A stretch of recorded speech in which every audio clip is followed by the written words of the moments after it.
नमस्कार, मैं हूं अमित पालित। देश में कोरोना की 2 वैक्सीन आ चुकी हैं और वैक्सीनेशन की तारीख भी आ चुकी है। अब इंतजार उस 16 जनवरी का है जब देश को कोरोना पर फाइनल प्रहार करने का मौका मिलेगा। लेकिन वैक्सीनेशन से पहले आज प्रधानमंत्री मोदी इस पर फाइनल और बड़ी बैठक करने वाले हैं। अलग अलग राज्यों के 30 मुख्यमंत्रियों के साथ प्रधानमंत्री मोदी का वैक्सीन संवाद होगा। बैठक वीडियो कॉन्फ्रेंसिंग के जरिए शाम 4 बजे होगी और इसके 2 खास मकसद हैं। पहला, सबसे अहम, कोरोना वैक्सीन का डिस्ट्रीब्यूशन कैसे होगा, जबकि दूसरा, अलग अलग राज्यों में कोरोना के हालात क्या हैं। खास बात यह है कि इस मीटिंग में फ्री वैक्सीन को लेकर भी मांग उठ सकती है, क्योंकि इस पर लगातार सियासत हो रही है। आपको बता दें कि 16 जनवरी से देश भर में कोरोना वैक्सीनेशन की शुरुआत होने जा रही है और इस पूरे प्रोसेस का ड्राई रन पहले ही हो चुका है। तो आपको बता दें कि आज प्रधानमंत्री मोदी की जो तमाम राज्य हैं, 30 जो राज्य हैं देश के, उनके मुख्यमंत्रियों के साथ अहम बैठक होने जा रही है। यह मीटिंग वर्चुअल मीटिंग होगी, क्योंकि 16 तारीख से जो वैक्सीनेशन कार्यक्रम है उसकी शुरुआत होने जा रही है। ऐसे में देखना होगा कि किस तरह से पूरे देश में अलग अलग राज्यों में किस हिसाब से वैक्सीनेशन दिया जाएगा। तो 30 जो मुख्यमंत्री, उनके साथ बातचीत होनी है। वैक्सीनेशन की अंतिम तैयारियों पर भी बात करेंगे प्रधानमंत्री मोदी। राज्यों में कोरोना के मौजूदा हालात क्या है, इसकी जानकारी लेंगे। वीडियो कॉन्फ्रेंसिंग के जरिए आज शाम को यह मीटिंग होने जा रही है। आज प्रधानमंत्री की इस मीटिंग का एजेंडा क्या है, यह आपको बताते हैं। आज इस मंथन में वैक्सीनेशन के फाइनल प्लान पर मंथन होगा, जो कि पहले से ही तैयार किया जा चुका है। और मीटिंग में इस बात पर भी चर्चा होगी कि वैक्सीन कहां और कैसे लगेगी, वैक्सीन लगाने की प्रायोरिटी क्या होगी, यानी किसको दिया जाए, और सबसे खास राज्यों को वैक्सीन की डिलीवरी किस तरह से की जाएगी, क्योंकि कोल्ड चेन के साथ वैक्सीन को एक जगह से दूसरी जगह पहुंचाना भी एक बड़ी चुनौती है, क्योंकि एक खास टेंपरेचर में इस वैक्सीन को रखना पड़ता है। अब एक्शन प्लान क्या है, यह भी आपको बता देते हैं। दरअसल एक्शन प्लान से आप समझिए कि वैक्सीन हाई प्रोफाइल बैठक में तय किया जाएगा। 9 जनवरी को हो गया था। आज शाम 4 बजे जब बातचीत होगी तो उसमें बताया जाएगा कि आखिर किस तरह से 16 तारीख को ये जो रोल आउट होगा और इसका रोड मैप क्या है, यह बताया जाएगा। क्योंकि इसमें तकनीक का भी इस्तेमाल होगा ताकि एक चेन बन सके, क्योंकि मॉनिटरिंग करनी पड़ेगी जब वैक्सीनेशन होगा उसके बाद भी हर एक व्यक्ति की। और मुख्यमंत्रियों के साथ जो मीटिंग होने जा रही है, एक सबसे बड़ी बात होगी, जिसमें यूपी के योगी आदित्यनाथ, दिल्ली के मुख्यमंत्री अरविंद केजरीवाल, महाराष्ट्र के मुख्यमंत्री उद्धव ठाकरे, गुजरात के मुख्यमंत्री विजय रूपानी, राजस्थान के अशोक गहलोत, इसके अलावा मध्य प्रदेश के शिवराज सिंह चौहान, छत्तीसगढ़ के भूपेश बघेल, ये तमाम जो मुख्यमंत्री हैं वो सभी शामिल होंगे। पीएम मोदी और मुख्यमंत्रियों की मीटिंग से पहले फ्री वैक्सीन को लेकर भी सियासत हो रही है। कई राज्यों ने केंद्र सरकार से पूरे देश में इस वैक्सीन को फ्री करने की मांग की है। ट्वीट किया था, उन्होंने कहा था कि पूरे देश में मुफ्त दी जानी चाहिए। और 3 दिन पहले यूनियन हेल्थ मिनिस्टर के साथ मेरी बीसी थी, वीडियो कॉन्फ्रेंसिंग थी, तब भी मैंने उनके सामने रिक्वेस्ट की थी कि भाई देश के सभी नागरिकों को मुफ्त दी जानी चाहिए। उस टाइम सारे मंत्री भी थे, सारे देश के हेल्थ मिनिस्टर्स थे, तो मैंने भी रिक्वेस्ट की थी कि भाई सबसे पूछ लीजिएगा, सबका ओपिनियन यही होगा। वैक्सीनेशन का प्रोग्राम, टीकाकरण का कार्यक्रम पूरा गवर्नमेंट ऑफ इंडिया से स्पॉन्सर्ड रहना चाहिए, जिसमें वैक्सीन भी फ्री मिलना चाहिए, ऑपरेशनल कॉस्ट भी मिलना चाहिए, और सिर्फ जो फ्रंट लाइनर्स और हेल्थ वर्कर्स है, सिर्फ उन्हीं के लिए नहीं, तो सामान्य लोगों के लिए भी वैक्सीन मिलना चाहिए। और गवर्नमेंट ऑफ इंडिया ने वो फ्री गवर्नमेंट ऑफ महाराष्ट्र को और सभी राज्यों को देना चाहिए। मैंने तो शुरू से यही कहा और मेरी यही सलाह भी है, राय भी है कि ये वैश्विक और राष्ट्रीय स्तर की महामारी है। तो राष्ट्रीय कार्यक्रम जैसे स्वास्थ्य के होते हैं या अन्य राष्ट्रीय कार्यक्रम होते हैं, आपदा की स्थिति में केंद्र की सरकार जैसे जिम्मेदारी निभाती है, इस आपदा की स्थिति में भी बिना लाग लपेट के केंद्र सरकार को आगे आके और सहृदयता से कहना चाहिए कि नहीं, ये पूरा जो कार्यक्रम कोविड के वैक्सीनेशन का है, ये केंद्र सरकार वैक्सीन उपलब्ध कराएगी। यानी इसमें इसको लटके नहीं रहने देना चाहिए। तो आपको बता दें कि जो ये वैक्सीनेशन की शुरुआत की जा रही है 16 तारीख से, और ठीक उससे पहले आज प्रधानमंत्री मोदी की अहम बैठक भी होने जा रही है। आखिरकार इसको लेकर देश में किस तरह की तैयारी की गई है, उसके लिए बात करने के लिए हमारे साथ जुड़ गए हैं डॉक्टर शेखर मांडे, डीजी हैं CSIR के। डॉक्टर साहब, आपका बहुत बहुत स्वागत है। एक चीज तो सबसे पहले हम यही जानना चाहते हैं कि जो रोड मैप जो तैयार किया गया है उसमें किस तरह से इंप्लीमेंट किया जाएगा। बहुत सारे ड्राई रन भी चल रहे हैं, तो ड्राई रन भी जो हो रहे हैं तो उसमें क्या देख रहे हैं आप लोग? मेरे ख्याल से ड्राई रन में तो पूरा ये किया गया था कि वैक्सीन को किस तरह से मैन्युफैक्चरिंग साइट से जहाँ पे लोगों को देना है डिस्ट्रिक्ट लेवल पे, वहाँ तक कैसे लिया जाएगा। फिर जहाँ पे वैक्सीन पहुंचेगी लोगों को टीका देने के लिए, वहाँ पे भी किस तरह के एडजस्टमेंट्स होंगे कि किस तरह के ये क्या होगा कि क्या हम लोगों ने किस तरह की तैयारी की है कि एक्चुअल टीका देना है, टीका देने के बाद लोगों को थोड़ी देर ऑब्जर्व करना होता है, आधा पौन घंटा, वो सब कुछ तैयारी हो चुकी है मेरे ख्याल से। और जैसे कि हम लोग सुन रहे हैं कि अलग अलग बयानों से, जैसे कि माननीय स्वास्थ्य और परिवार कल्याण मंत्री ने भी कहा था कि पूरी तैयारी काफ़ी अच्छी तरह से हुई है। और खुद डॉक्टर हर्षवर्धन जी भी कल और परसों तमिलनाडु में थे और उन्होंने खुद वहाँ पे जाके सब चीज़ों का भी देखा था ये कैसे करना होता है। तो हमारे साथ डॉक्टर संजय राय भी जुड़ गए हैं, प्रिंसिपल साइंटिस्ट और इन्वेस्टिगेटर हैं एम्स में, और जो कोवैक्सीन है, ये जो कोविड वैक्सीन को लेकर जो तैयारियां चल रही थी उस पर भी उनकी नज़र थी। डॉक्टर संजय, आप हमें बता सकते हैं कि जब आपने देखा कि किस तरह से पूरा, आपका स्वागत है, आपने जब देखा होगा किस तरह से पूरा का पूरा जो ड्राई रन चल रहा था उसमें क्या पाया आप लोगों ने, और आपको कोई अगर खामी नजर आई तो भी हमें जरा बताइए कि जिसको आपने दुरुस्त किया होगा। देखिए, ड्राई रन का मेन पर्पज ही यही होता है कि जो भी खामियां हैं उनको पहले से पता कर लेना, आपके जो भी प्लानिंग है उसका इम्प्लीमेंटेशन, जब एक्चुअल इम्प्लीमेंटेशन हो तो उसका पहले से पता करना, नाम ही इंडिकेट करता है। तो ये एक तरीके से पायलटिंग था। तो हर लेवल पे जो मेन 3 लेवल होते हैं, जैसे फर्स्ट लॉजिस्टिक मैनेजमेंट की, वहाँ से मैन्युफैक्चरर से लेके पॉइंट ऑफ यूज तक जाने तक, स्टोरेज और कोल्ड चेन मेंटेनेंस में कोई प्रॉब्लम ना हो।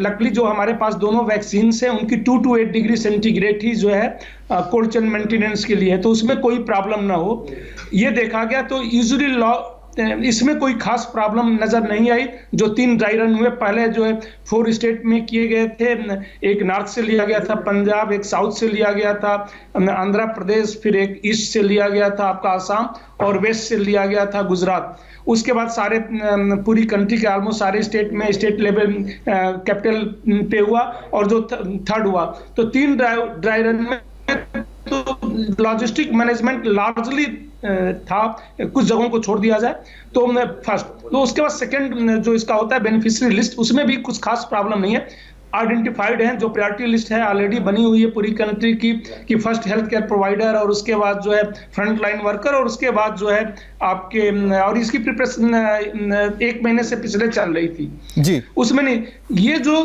थोड़ा वेब बेस्ड मैनेजमेंट में और एट द साइट पे वो थोड़ी सी प्रॉब्लम जो आइडेंटिफाई की गई थी, एक तो हमारे जो वेब बेस्ड मैनेजमेंट था उसमें थोड़ी प्रॉब्लम आ रही थी, और उसको शायद उसको दूर कर लिया होगा, क्योंकि एक्चुअल रन जब 16 को शुरू होगा तो फिर पता चलेगा। बट लार्जली जो देखा जाए तो कोई मेजर प्रॉब्लम आइडेंटिफाई नहीं हुए थे। चाहे इंजेक्शन देने के समय जिस तरीके से वहाँ पे, जैसे पहले वेटिंग हॉल है, वेटिंग हॉल के बाद एक इंजेक्शन साइट है, और उसके बाद ऑब्जर्वेशन रूम है, और उसके बाद ये सब प्रोसेस होने के बाद फिर फीडबैक की उसकी मीटिंग्स हैं, डिस्ट्रिक्ट मजिस्ट्रेट द्वारा मीटिंग्स करनी है। तो इन सबके रिहर्सल ऑलमोस्ट हो चुके हैं, और मेजर प्रॉब्लम कोई other than this web based management, कुल मिला के जो ड्राई रन रहा है काफी सक्सेसफुल रहा है डॉक्टर संजय आपके हिसाब से। डॉक्टर शेखर, एक बात बताइए कि इसको हम कह सकते हैं कि हमारा ड्राई रन काफी सक्सेसफुल रहा, और एक तरीके से पूरी तरीके से तैयार है जब भी वैक्सीन आ जाएगी उसको लॉन्च करने के लिए। जी, 16 तारीख तो डेट आ ही चुकी है। अच्छा डॉक्टर शेखर, एक चीज बताइए कि आज जो प्रधानमंत्री मोदी की मीटिंग होने जा रही है 30 राज्यों से जब बात की जाएगी, तो जब उसमें ये देखा जाएगा कि किस राज्य में कितने केसेस आ रहे हैं, क्या उसके हिसाब से भी वैक्सीनेशन का जो कार्यक्रम है कम या ज्यादा होगा, या नंबर ऑफ वैक्सीनेशन ज्यादा भेजे जाएंगे उस राज्य में, इसे भी देखा जाएगा? नहीं, मेरे ख्याल से प्रायोरिटी लिस्ट जो बनी हुई है, सरकार इसे प्रायोरिटी लिस्ट से ही जाएगी, कि जैसे कि हेल्थ केयर वर्कर्स हो, जो फ्रंटलाइन हेल्थ केयर वर्कर्स है, डॉक्टर्स है, या फिर जो सामान्य काम जो करते हैं लोग, पुलिस है, तो उसी तरफ से जाएगी मेरे ख्याल से। ये अभी फिलहाल इंसिडेंस जिस राज्य में ज़्यादा है, कम ज़्यादा है, इसका मेरे ख्याल से उसके ऊपर विचार तो जरूर होगा, लेकिन सर्वप्रथम प्राथमिकता जो है वो इसको दी जाएगी कि जो प्रायोरिटी लिस्ट बनी हुई है। जी डॉक्टर संजय, आप जब इन्वेस्टिगेट कर रहे होंगे वैक्सीन्स को लेके, क्योंकि 2 वैक्सीन्स आ रही हैं, एक कोविशील्ड है, दूसरा कोवैक्सीन है, तो इनमें से लोगों के जहन में एक सवाल आता ही है, जाहिर सी बात है कि इनमें से बेहतर कौन सा है, कौन ज़्यादा कारगर है। तो आपको कुछ मिला जब आप इनको लेके इन्वेस्टिगेट कर रहे थे चीज़ों को? देखिए, जहाँ तक एक तो है जो कोवैक्सीन है, पूरी तरीके से इंडिजिनस है, इंडिया में ही डेवलप हुआ है, यही मैन्युफैक्चरिंग हुई है। जो दूसरी वैक्सीन है वो ऑक्सफोर्ड यूनिवर्सिटी एस्ट्राजेनेका ने डेवलप किया है, जिसको सीरम इंस्टीट्यूट यहाँ पे मैन्युफैक्चर कर रहा है। दोनों ही कंपनी जो है काफ़ी दुनिया की सबसे बड़ी वैक्सीन मैन्युफैक्चरिंग कंपनी में से एक है। जहाँ तक उसके एविडेंस की बात है, क्लिनिकल ट्रायल्स से जो रिजल्ट्स हैं, तो अगर सेफ्टी के पॉइंट ऑफ व्यू से कहें तो अगर कोवैक्सीन की मैं बात करूं तो करीब 10% लोगों में जो है ही माइल्ड सिम्टम्स देखने को मिले हैं। उस माइल्ड सिम्टम्स में आता है इंजेक्शन साइट पे थोड़ा सा पेन होना या थोड़ा सा फीवर आ जाना, मैलेज मतलब थोड़ा सा बॉडी एक हो जाना। अराउंड 90% लोगों में कोई भी इवन माइल्ड सिम्टम्स भी नहीं थे। दूसरा, ये एक टेस्टेड टेक्नोलॉजी पे है, इस टाइप के वैक्सीन हम पहले से भी यूज़ कर रहे हैं। अगर आप देखें तो पोलियो का वैक्सीन हम इसी टेक्नोलॉजी पे यूज़ करते हैं। सो लॉन्ग टर्म सेफ्टी का भी कोई बहुत बड़ा इशू नहीं है। इमीडिएट सेफ्टी कंसर्न को तो एड्रेस कर लिया गया है, लॉन्ग टर्म भी सेफ्टी का बहुत बड़ा इशू नहीं लगता है। सेफ्टी कभी भी किसी भी वैक्सीन के साथ हो सकता है। कुछ वैक्सीन जो है जो दुनिया में है बिल्कुल नई टेक्नोलॉजी पे हैं, जैसे मैसेंजर आरएनए फाइजर और मॉडर्ना वहाँ पे लगा रहे हैं। फर्स्ट टाइम इस टाइप के वैक्सीन को हम यूज कर रहे हैं इस कंट्री में, सॉरी अपनी कंट्री में नहीं बट लोगों पे, ह्यूमन पे। हो सकता है कि सेफ्टी का कोई लॉन्ग टर्म कंसर्न हो, इमीडिएट कंसर्न को भी उन्होंने एड्रेस किया होगा, but we don't have any evidence for long term safety का। है कोई भी अगर है तो एविडेंस नहीं है उसके पास लॉन्ग टर्म सेफ्टी का। बट इस टाइप की टेक्नोलॉजी जो हिंदुस्तान में हम यूज कर रहे हैं, इसकी लॉन्ग टर्म सेफ्टी का भी हमारे पास काफी जो इस टाइप की टेक्नोलॉजी का डेटा है ऑलरेडी अवेलेबल है। जहां तक सीवियर एडवर्स इवेंट एक भी जो है नॉट ए सिंगल जो वैक्सीनेशन से एसोसिएटेड हो ड्यूरिंग क्लिनिकल ट्रायल अभी तक रिपोर्ट नहीं हुआ है। मैं चलिए, तो आपने अच्छी बात बोली है, लोगों को राहत भी मिली होगी आपकी इस बात को सुन के कि उसमें सब पॉजिटिव जा रहा है। डॉक्टर शेखर, आपको पता होगा कि लोगों के दिमाग में ना ये बात लगातार चल रही है कि कोविशील्ड है, कोवैक्सीन है। अब जब 16 तारीख से वैक्सीनेशन की शुरुआत होगी तो किस तरह का रोड मैप तैयार किया है? कोविशील्ड भेजा जाएगा, कोवैक्सीन भेजा जाएगा, कौन सा बेहतर है? आप लोग भी इस पे कुछ काम किया होगा कि लोगों के सवाल है जहन में, कौन सा बेहतर है, कौन सा नहीं, आपको क्या लगता है? बेहतर वगैरह तो अभी इसकी बात में ज़्यादा बात करना इतना ये नहीं है कि कंपैरिजन नहीं कर सकते। वैक्सीन के 3 मुख्य अंग होते हैं जी। एक सबसे पहला अंग होता है कि सेफ्टी, ह्यूमन सेफ्टी, क्योंकि वैक्सीन हम लोगों को जो दे रहे हैं उससे कोई बहुत एडवर्स रिएक्शन नहीं होना चाहिए। और ये अच्छी बात है कि दोनों वैक्सीन की सेफ्टी अच्छी जानी गई है कि फेज 1 ट्रायल्स में दोनों के रिजल्ट्स काफ़ी अच्छे थे। इसलिए सेफ्टी के बारे में लोगों ने अपने दिमाग से निकाल देना चाहिए कि इसमें से कोई अनसेफ हो सकता है। ठीक है, तो ये बहुत अच्छी बात है दोनों वैक्सीन के लिए। दूसरी बात होती है कि क्या ये इम्यून रिस्पॉन्स अच्छी तरह से इन्वोक करता है या नहीं हमारे बॉडी में, जैसे हम लोग कहते हैं कि प्रतिरोधकता हमारी बॉडी की बढ़ाता है या नहीं। ये भी दोनों में इसी तरह ठीक तरह से पाया गया है। जहाँ तक सवाल है कि क्या है हमें सही में प्रोटेक्ट कर रहा है वायरस से या नहीं, ये कोविशील्ड का डेटा बाहर से काफ़ी अच्छा आया हुआ है कि जहाँ पे एस्ट्राजेनेका और ऑक्सफोर्ड ने जो किया था तो उनका डेटा दिखा रहा था कि करीबन 70% लोग इससे बच रहे थे। तो ये अच्छी बात है, इसलिए कंपैरिजन करना गलत रहेगा दोनों की। जैसे कि डॉक्टर राय साहब ने भी कहा कि दोनों जानी मानी टेक्नोलॉजीज है, इसमें कोई ऐसी बड़ी नई टेक्नोलॉजी नहीं आई है।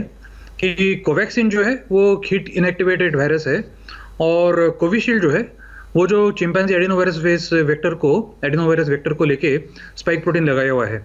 तो इसलिए लोगों को ज़्यादा चिंता करने की जरूरत नहीं है कि दोनों में से कोई भी अगर ले तो दोनों अच्छी ही रहेगी। अच्छा डॉक्टर शेखर, जब वैक्सीनेशन हो जाएगा तो उसके बाद क्या लोगों को कुछ बातों का ध्यान रखना पड़ेगा, क्योंकि 2 डोज लगेंगे? हाँ जी, तो इसमें एक स्टैंडर्ड प्रोसीजर होता है।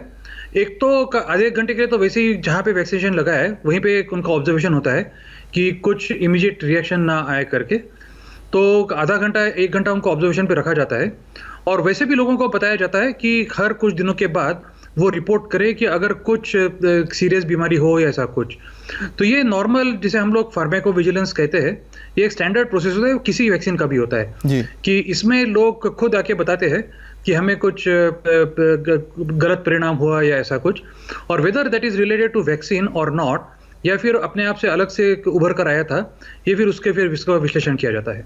जी डॉक्टर संजय, जिस तरह से डॉक्टर शेखर ने बताया कि उसके बाद देखना पड़ता है कि लोगों के अंदर कोई रिएक्शन हो रहा है कि नहीं हो रहा है, जैसे कि इसमें जो हेल्थ वर्कर्स उनको लगाया जाएगा, आपके तो एम्स में जो तमाम हेल्थ वर्कर्स उनको लगाया जाएगा, तो उनको जब वैक्सीनेशन हो जाएगा उसके बाद क्या वो फिर से काम पर लौटेंगे या फिर उनको कुछ देर के लिए आराम दिया जाएगा, कुछ दिन के लिए आराम होगा? आधे घंटे के लिए बिल्कुल, इवन ड्यूरिंग क्लिनिकल ट्रायल भी वो आराम से काम पे चले जाते थे सभी लोग। सो आधे घंटे पोस्ट वैक्सीनेशन जो है उनको ऑब्जर्व किया जाएगा।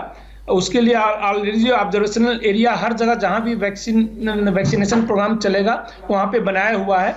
आधे घंटे ऑब्जर्व करने के बाद वो बिल्कुल जा सकते हैं। प्लस सारे ही वैक्सीन रूम में कोई भी एडवर्स इवेंट हो जाती है, ऑल्दो रिपोर्टेड नहीं है, फिर भी ये मान के चलते हैं कि मान लीजिए कभी कोई एडवर्स इवेंट इमीडिएट हो जाती है, उसको भी मैनेज करने के लिए already guidelines government of India ने इशू करती हैं और उसको सभी लोग फॉलो उनको करना ही करना है। ये जो मॉक ड्रिल हो रहे थे वो इसीलिए हो रहे थे कि इवन क्या आफ्टर दिस वैक्सीनेशन जो है कोई अगर सीरियस एडवर्स इवेंट हो जाता है तो क्या उसको हम मैनेज कर सकते हैं कि नहीं, उसकी व्यवस्था है कि नहीं।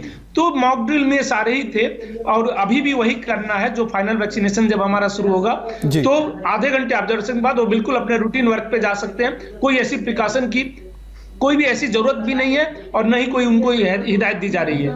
डॉक्टर संजय, एक तो दिमाग में बात रहती है ना कि अगर खुदा ना खास्ता किसी को कोई रिएक्शन हुआ तो उसको लगता है कोई तकलीफ हो रही है तो तुरंत वो क्या करेगा, किसको जाके रिपोर्ट करेगा? जहां से वैक्सीनेशन हुआ वहां रिपोर्ट करना है, कोई हेल्पलाइन होगा, किस तरह से करेगा?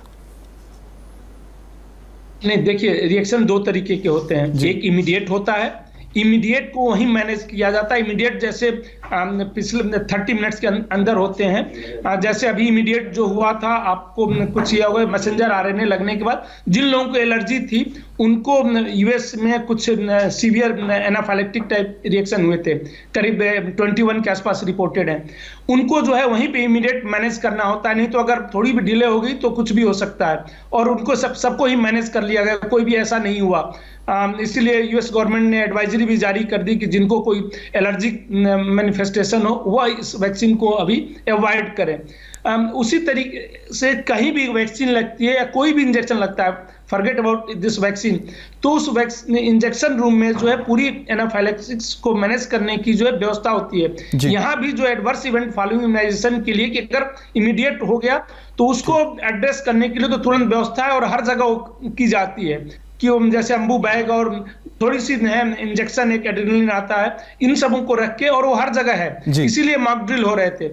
कुछ होते हैं जो बाद में होते हैं, जो बाद वाले हैं उतने सीवियर नहीं होते हैं, तो वह कभी भी आके रिपोर्ट कर सकते हैं जहां पे उनको वैक्सीन लगा है उसको। जैसे फीवर हो जाना या साइड पे बहुत ज्यादा पेन होना, हो सकता है कभी एब्सेस बन जाए, कुछ इस टाइप के अगर होते हैं तो वो लाइफ थ्रेटनिंग नहीं होता। लेकिन लाइफ थ्रेटनिंग हमेशा जो है इमीडिएट जो तुरंत वैक्सीन लगने के बाद होता है वह होता है, बट बहुत ही रेयर है। डॉक्टर संजय, आपने जो इस बात का जिक्र किया उसको लेकर एक खबर आई थी जिसको लेकर लोगों के अंदर बहुत सारे होती है, भ्रांतियां पैदा हो जाती है। डॉक्टर शेखर, मैं आपसे जानना चाहता हूं, आपको पता होगा मध्य प्रदेश में खबर आई थी जो कोवैक्सीन का चल रहा था, उसमें ट्रायल हुआ था जिसमें एक शख्स की मौत हो जाती है। कई सारे उसमें डाउट्स खड़े होते हैं, या फिर कुछ आप देखते हैं कि कहा जा रहा है कि वैक्सीन के अंदर सुअर की चर्बी है। तो इस तरह के जो डाउट्स हैं वैक्सीन को लेकर, चाहे कोई भी वैक्सीन हो या फिर कोवैक्सीन हो, उसको जरा क्लियर कर दीजिए। ऐसा है कि इसमें ऐसी कोई बात नहीं। ये जो अफवाहें जो होती है ना, जैसे हम लोग आजकल कहते हैं कि कोई ऐसी अफवाह उठा देता है और वो काफ़ी जल्द में लोग व्हाट्सएप पे ये सब करके एक अफवाहें फैलाते हैं। तो लोगों से ये कहना चाहिए कि ये अफवाहों पे कुछ ख्याल मत कीजिएगा। वैक्सीन बहुत सेफ है, वैक्सीन बहुत अच्छी है, और अगर हमें इस बीमारी से लड़ना है तो एक वैक्सीन हमारे लिए एक बहुत अच्छा तरीका है उस बीमारी से लड़ने के लिए। डॉक्टर साहब, आप दोनों ने बहुत अच्छी तरह से और बहुत ही सिंपल शब्दों में लोगों के जो डाउट्स हैं उसको क्लियर कर दिया और आपने बता भी दिया है कि किस तरह से जो वैक्सीनेशन का पूरा कार्यक्रम है ये 16 तारीख से शुरू हो जाएगा। आप दोनों का बहुत बहुत धन्यवाद। Thank you.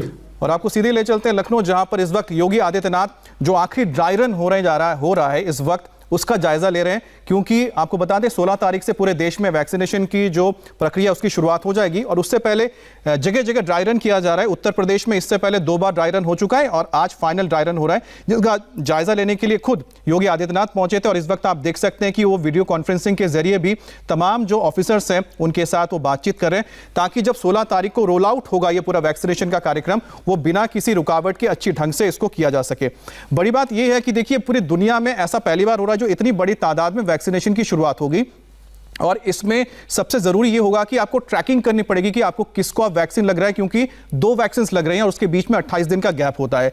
इसके लिए सरकार की ओर से पहले ही एक कोविड के लिए एक ऐप बनाया जा चुका है, कोविन ऐड, और जो ऐप के जरिए ही ट्रैक किया जाएगा, लोगों को इससे जोड़ा जाएगा ताकि एक एक आदमी या एक एक शख्स जिसको ये वैक्सीन लगाया जा रहा है उसकी मॉनिटरिंग हो सके। और इसके लिए कहते हैं ना कि एक बहुत जरूरी होता है कि एक सिस्टम को फॉलो किया जाए, और यही वजह कि बहुत ही व्यापक तौर पे हर राज्य में और हर जो सिस्टम है, जो आपका हेल्थ पूरा सिस्टम है, उसके जरिए लोगों को जोड़ा गया है। और वहां पर ही आप देख रहे हैं कि योगी आदित्यनाथ इसलिए खुद वहां पहुंचकर चीजों को आखिरी वक्त में देख रहे हैं कि ठीक से वो चीजें अपनी जमीन पर है या कि नहीं, क्योंकि बस 16 तारीख से इसकी शुरुआत होने जा रही है। और आज आपको बता दें, जो अहम बैठक हो रही है 30 राज्यों के मुख्यमंत्रियों के साथ प्रधानमंत्री मोदी आज 4 बजे वीडियो कॉन्फ्रेंसिंग करेंगे।